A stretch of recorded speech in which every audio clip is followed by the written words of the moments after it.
It is also known for cats to merely become bored with their given food and decide to stop eating until they are tempted into eating again.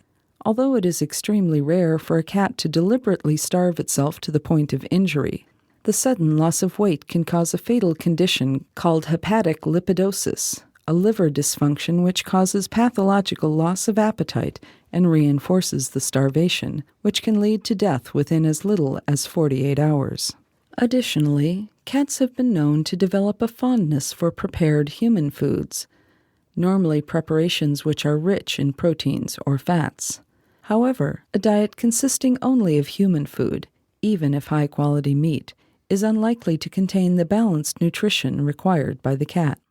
Cats normally are good self-regulators of diet. However, unlimited access to food or excessive human food treats will often lead to the cat becoming obese, particularly if it is older or more sedentary.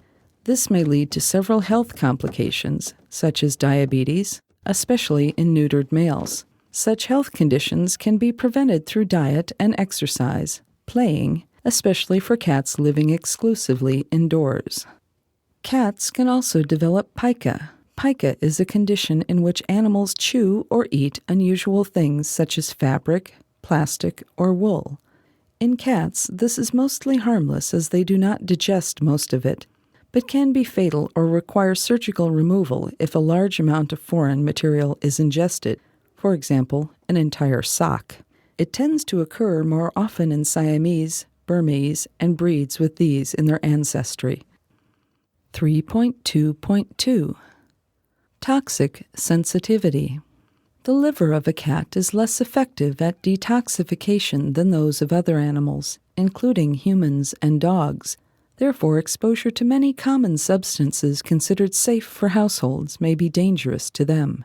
In general, the cat's environment should be examined for the presence of such toxins and the problem corrected or alleviated as much as possible. In addition, where sudden or prolonged serious illness without obvious cause is observed, the possibility of toxicity must be considered, and the veterinarian informed of any such substances to which the cat may have had access.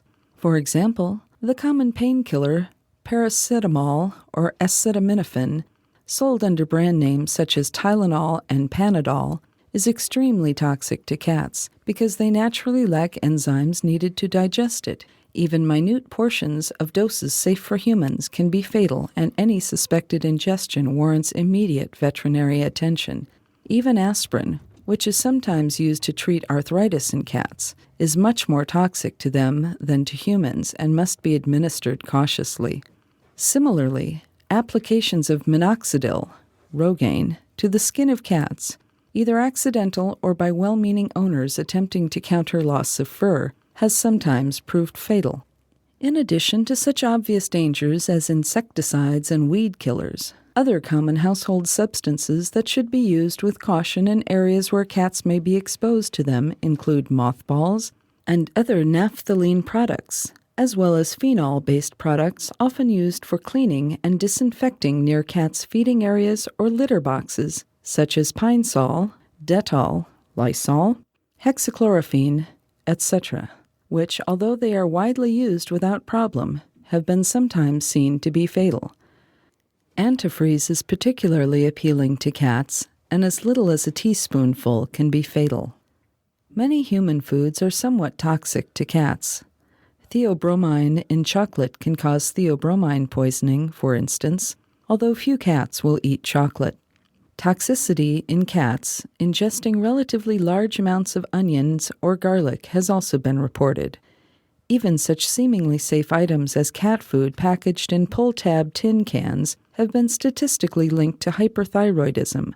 Although the connection is far from proved, suspicion has fallen on the use of bisphenol A, another phenol-based product as discussed above, to seal such cans. As is well known, many houseplants are at least somewhat toxic to many species, cats included, and the consumption of such plants by cats is to be avoided. 3.3 Habitat. The wild cat, ancestor of the domestic cat, is believed to have evolved in a desert climate, as evident in the behavior common to both the domestic and wild forms. Wild cats are native to all continents other than Australia and Antarctica, although feral cats have become apex predators in the Australian outback, where they are menaces to wildlife. Citation needed. Their feces are usually dry, and cats prefer to bury them in sandy places. Urine is highly concentrated, which allows the cat to retain as much fluid as possible. They are also able to remain motionless for long periods, especially when observing prey and preparing to pounce. In North Africa, there are still small wildcats that are probably related closely to the ancestors of today's domesticated breeds. Cats enjoy heat and solar exposure, often sleeping in a sunny area during the heat of the day. Cats prefer warmer temperatures than humans do. People start to feel uncomfortable when their skin's temperature gets higher than about 44.5 degrees Celsius, 112 degrees Fahrenheit, but cats don't start to show signs of discomfort until their skin reaches about 52 degrees centigrade, 126 degrees Fahrenheit. Being closely related to desert animals, cats can easily withstand the heat and cold of a temperate climate, but not for extended periods. Although certain breeds, such as the Norwegian forest cat and Maine Coon, have developed heavier coats of fur than other cats, they have little resistance against moist cold, e.g., fog, rain, and snow, and struggle to maintain their 39 degrees centigrade, 102 degrees Fahrenheit, body temperature when wet. Most cats dislike immersion in water. One major exception is the Turkish van breed, which has an unusual fondness for water. Abyssinians are also reported to be more tolerant of water than most cats. 3.4. Life History. 3.4.1. Reproduction. An image captioned 4 kittens being nursed is provided here. Cats are seasonally polyestrous, which means they may have many periods of heat over the course of a year. A heat period lasts about 4 to 7 days if the female is bred. If she is not, the heat period lasts longer. The male cat's penis has spines which point backwards. Upon withdrawal of the penis, the spines rake the walls of the female's vagina, which may cause ovulation. Because this does not always occur, females are rarely impregnated by the first male with which they mate. Furthermore, cats are superfecund. That is, a female may mate with more than one male when she is in heat, meaning different kittens in a litter may have different fathers. The reproduction process is usually very noisy, as both cats vocalize loudly. The sound of cats mating is markedly similar to those of fighting. The gestation period for cats is approximately 63 to 65 days. The size of a litter averages 3 to 5 kittens, with the first litter usually smaller than subsequent litters. Kittens are weaned between 6 and 7 weeks, and cats normally reach sexual maturity at 4 to 10 months, females, and 5 to 7 months, males. Cats are ready to go to new homes at about 12 weeks old, the recommended minimum age by Fédération Internationale Féline, or when they are ready to leave their mother. Cats can be surgically sterilized, spayed or neutered, as early as 6 to 8 weeks to limit unwanted reproduction.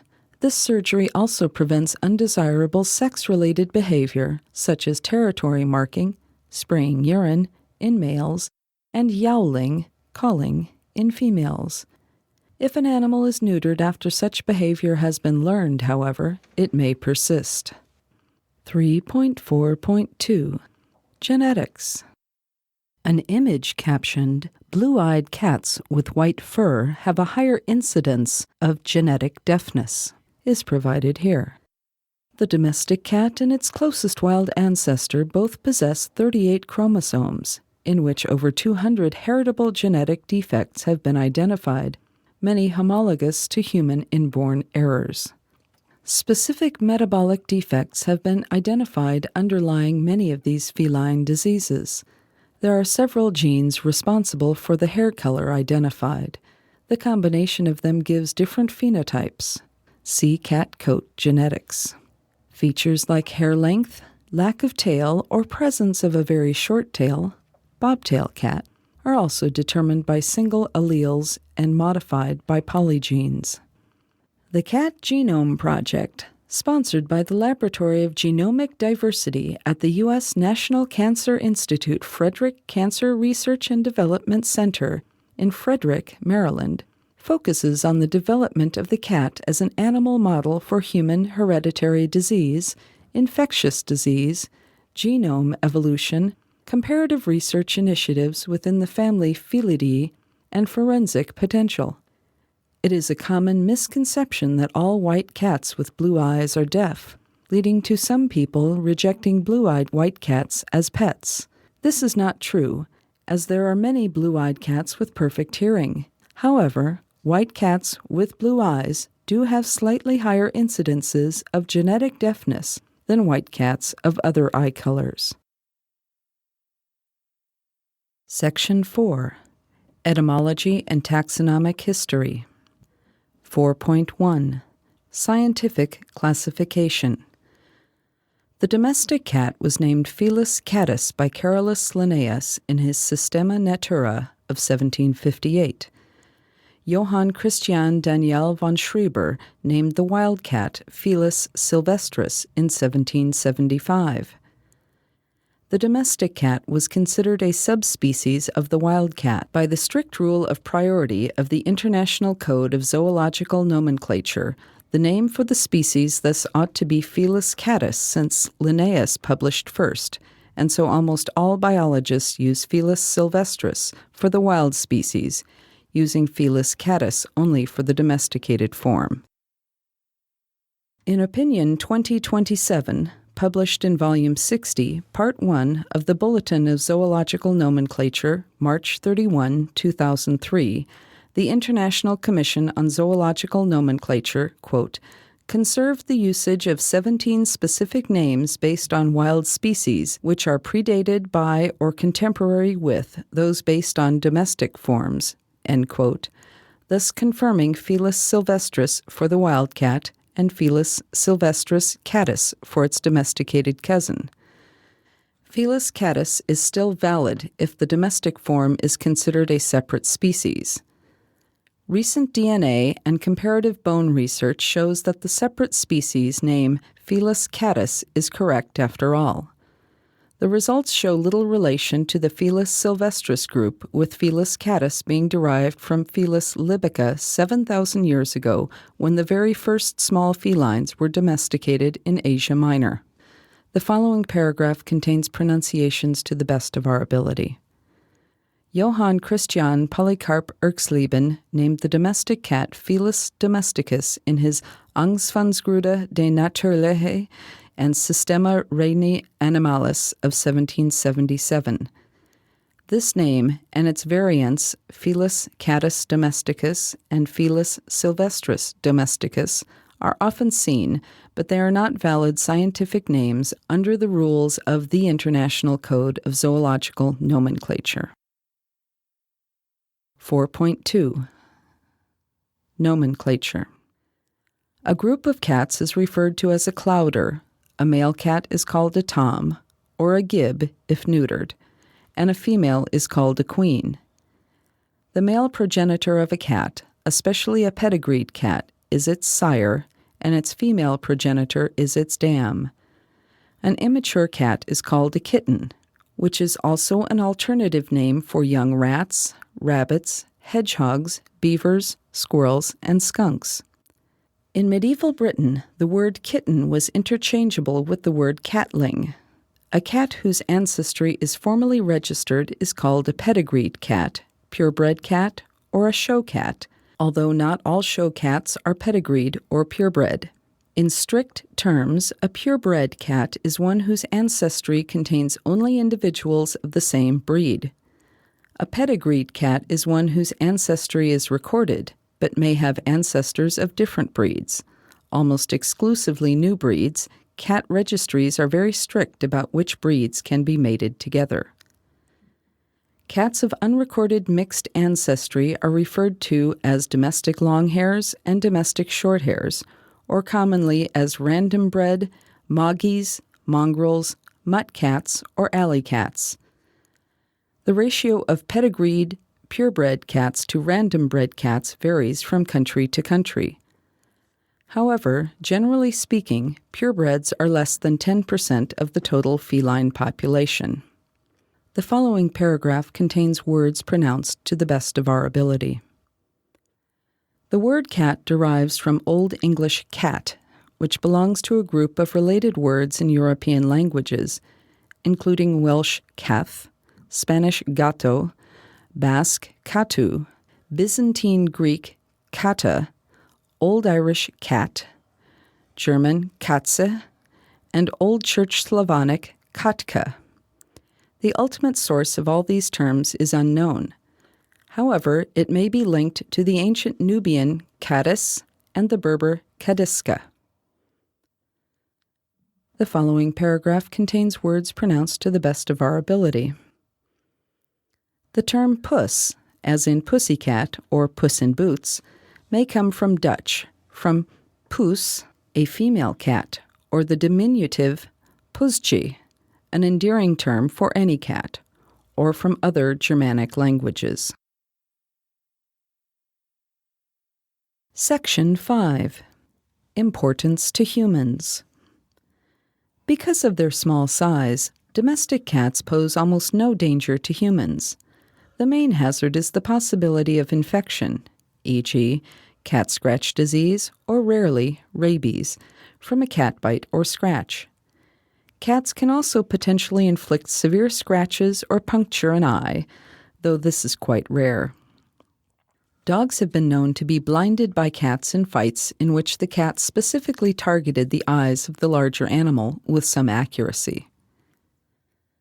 Cats can be destructive to ecosystems in which they are not native and whose species have not had time to adapt to their introduction. In some cases, cats have contributed to or caused extinctions. For example, see the case of the Stevens Island wren. 5.1.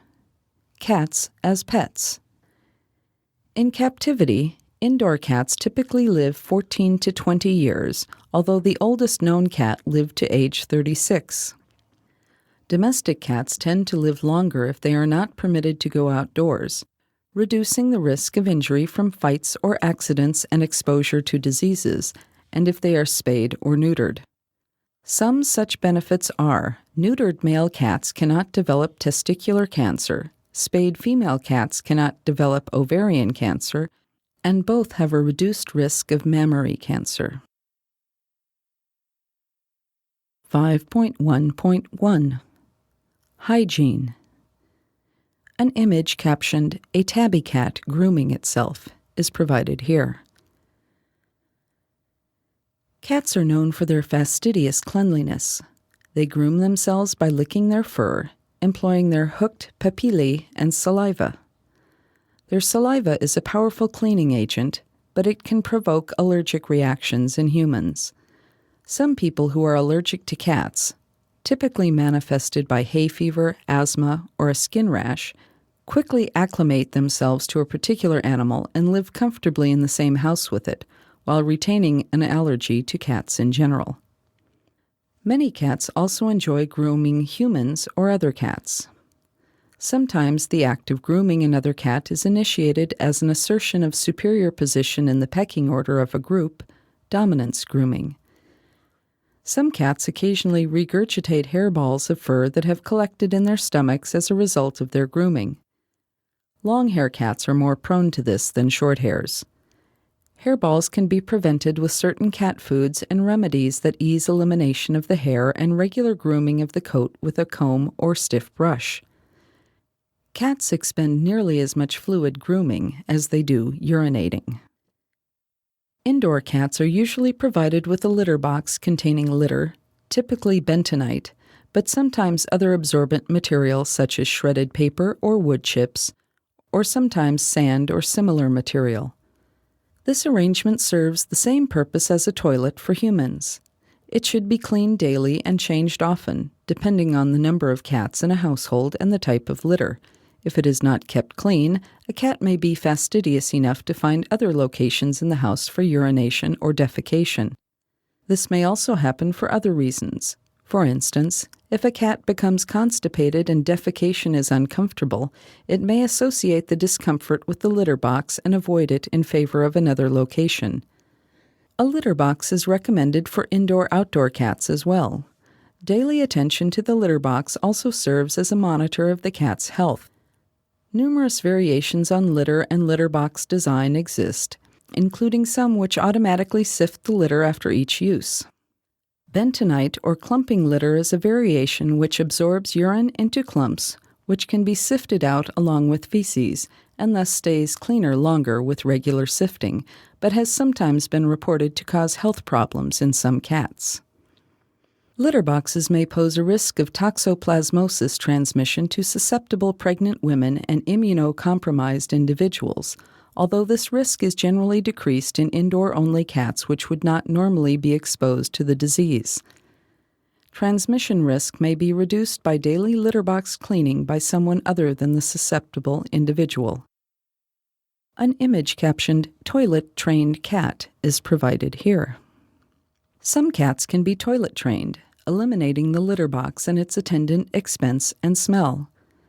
Training involves 2 or 3 weeks of incremental moves, such as moving and elevating the litter box until it is near the toilet. For a short time, an adapter, such as a bowl or small box, may be used to suspend the litter above the toilet bowl. Numerous kits and other aids are marketed to help toilet-train cats. When training is complete, the cat uses the toilet by perching over the bowl. Occasional accidental dunkings, which can traumatize the cat to the point of its avoidance of the toilet, can lead to urinating and defecating in undesirable locations around the house. This can be avoided by use of a simple insert of 1 or 2 crossbars or a widely spaced grid to prevent falling in but allow feces to pass. Such safety devices have recently become commercially available. Otherwise, if a cat is not trained to use the toilet, it is wise to keep the lid shut to prevent thirsty or curious cats from falling in. 5.1.2 Scratching. An image captioned "Cat scratching wooden post" is provided here. Cats are naturally driven to periodically hook their front claws into suitable surfaces and pull backwards in order to clean the claws and remove the worn outer sheath, as well as exercise and stretch their muscles. This scratching behavior seems enjoyable to the cat, and even declawed cats will go through elaborate scratching routines with every evidence of great satisfaction, despite the total lack of results. Indoor cats benefit from being provided with a scratching post so that they are less likely to use carpet or furniture which they can easily ruin. Commercial scratching posts typically are covered in carpeting or upholstery, but some authorities advise against this practice as not making it clear to the cat which surfaces are permissible and which are not. They suggest using a plain wooden surface or reversing the carpeting on the post so that the rougher texture of the carpet backing is a more attractive alternative to the cat than the floor covering. Some indoor cats, however, especially those that were taken as kittens from feral colonies, may not understand the concept of a scratching post and as a result will ignore it. Although scratching can serve cats to keep their claws from growing excessively long, their nails can be trimmed if necessary with a small nail trimmer designed for humans. A small pair of electrician's diagonal cutting pliers, or a guillotine-type cutter specifically designed for animal nail trimming. Care must always be taken to avoid cutting the quick of the claw, analogous to cutting into the tip of a finger and equally painful and bloody. The position of the quick can easily be seen through the translucent nail of a cat with light-colored claws, but not in cats with dark-colored nails, who therefore require careful trimming of only small amounts from the nails. An image captioned "Close-up of a cat's claw with the quick clearly visible" is provided here. 5.1.2.1 Declawing. A link to main article Onychectomy is provided here. Declawing is a major surgery known as onychectomy performed under anesthesia, which removes the tip of each digit, from the first knuckle out, of the cat's forepaws, and rarely the hind paws. The primary reason for declawing cats is to prevent them from damaging furniture. In the United States, some landlords may require that tenants' cats be declawed. Rarely, vicious cats, cats that frequently fight with other pets, or cats that are too efficient at predation of songbirds, etc., are declawed. The procedure is illegal in many countries worldwide. An alternative to declawing is the application of blunt vinyl nail caps that are affixed to the claws with non-toxic glue, requiring periodic replacement when the cat sheds its claw sheaths, about every 4 to 6 weeks. However, the cat will still experience difficulties because the capped nails are not as effective as claws.